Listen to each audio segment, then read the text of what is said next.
বাংলাদেশে স্পষ্ট হয়ে গিয়েছিল 17 তারিখের মধ্যেই কারা বাংলাদেশপন্থী শক্তি, কারা হলো গিয়া আওয়ামী ফ্যাসিবাদপন্থী শক্তি, কারা গণহত্যাকারী পক্ষের শক্তি। যারা অপরাধী রয়েছেন আমরা চাই যে তাদের প্রতি কোনো প্রকার অন্যায্য কাজ না করা হোক, তাদের প্রতি জুলুম না করা হোক। তারা যেই যতটুকু অপরাধ করেছে ততটুকুই শাস্তি তাদের দিতে হবে। এটা বাংলাদেশের জন্য কাল হয়ে উঠেছে, এরা বাংলাদেশের জন্য কালচাপ হয়ে উঠেছে এবং আবার উঠবে। যারা বিচারিক প্রক্রিয়া আস্থা রাখতে চায় না আমরা তাদেরকে সন্দেহ করছি। বাংলাদেশে আইন রয়েছে, আমরা অভিযোগ করেছি, আইনে যদি আইনে যারা অপরাধী সাব্যস্ত হবে আইন তাদের বিরুদ্ধে ব্যবস্থা নেবে। আমরা ইনসাফের পক্ষে কথা বলছি। আমরা এখানে শাহবাগ কায়েম করতে আসি নাই যে আমরা বলবো যে অমুক বিচারের করতে হবে, অমুক শাস্তি দিতে হবে, সেই শাস্তিটা আমরা বাধ্য করতে হবে। এখানে কোনো শাহবাগ কায়েম করতে আসা হয় না। শাহবাগ কায়েম করলে আমরা এখানের ভিতরে রাজপথ দখল করতাম এবং বাধ্য করতাম সেই রায় দেওয়ার জন্য। আমরা এখানে ইনসাফের জন্য এসেছি, বিচারের জন্য এসেছি।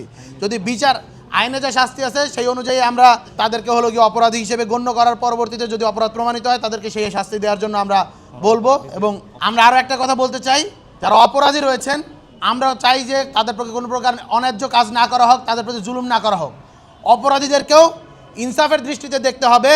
তারা যতটুকু অপরাধ করেছে ততটুকুই শাস্তি তাদের দিতে হবে। আমরা কারো উপর অতিরিক্ত শাস্তি বা কোনো প্রকার জুলুম চাপিয়ে দেওয়ার পক্ষপাতী নই। আমরা তালিকাটা পাবলিক করে নিই তদন্তের স্বার্থে, যাতে তদন্ত কর্মকর্তাদেরকে কোনো প্রকার বিঘ্ন না করা হয়, সেটা যাতে শান্তিপূর্ণভাবে চলে এবং তারা যাতে সুন্দরভাবে তাদের এই তদন্ত কার্যক্রম সম্পন্ন করতে পারে। তাই এই লিস্টটা কিন্তু পাবলিক করা হয়নি। কিন্তু আপনাদের কাছে অলরেডি আপনারা বলছেন যে নানাবিধ সোর্স থেকে বিভিন্ন ধরনের হলো গিয়ে লিস্ট চলে আসছে। আমরা জানি না এই লিস্টগুলো কারা পাবলিক করছে বা সেই লিস্টগুলো আদৌ অরিজিনাল নাকি ডুপ্লিকেট। দেখুন, আমরা এটা কিন্তু তদন্তাধীন রেখেছি, আমরা কিন্তু সকলের নামে অভিযোগ করিনি। এখানের ভিতরে আপনারা দেখতে পেয়েছেন কেউ যারা বক্তব্য দিয়েছেন, অনেকে বক্তব্য দিয়েছেন, অনেকে কথা বলেছেন। অপরাধের মাত্রা লঘু এবং গুরু। আপনি একটা কথা স্পষ্টভাবে বলতে চাই, যখন গুলি চলে সেই সময় আপনি যখন যে একজন গণহত্যাকারী যখন আপনাকে ডাকবে আপনি যাবেন কেন? আপনার যদি শির দ্বারা সোজা হয়ে থাকে আপনি কখনো সেখানে যেতেন না।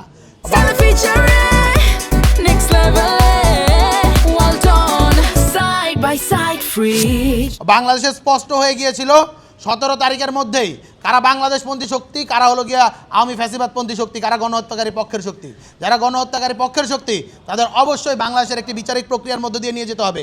আমরা যদি বিচারিক প্রক্রিয়ার মধ্য দিয়ে না যাই, কোনো প্রকার পলিটিক্যাল শেল্টারের মধ্য দিয়ে রিকনসিলিয়েশন করা হয়, অতীতে দেখা গিয়েছে এটা বাংলাদেশের জন্য কাল হয়ে উঠেছে, এরা বাংলাদেশের জন্য কালচাপ হয়ে উঠেছে এবং আবার উঠবে। যারা বিচারিক প্রক্রিয়া আস্থা রাখতে চায় না আমরা তাদেরকে সন্দেহ করছি।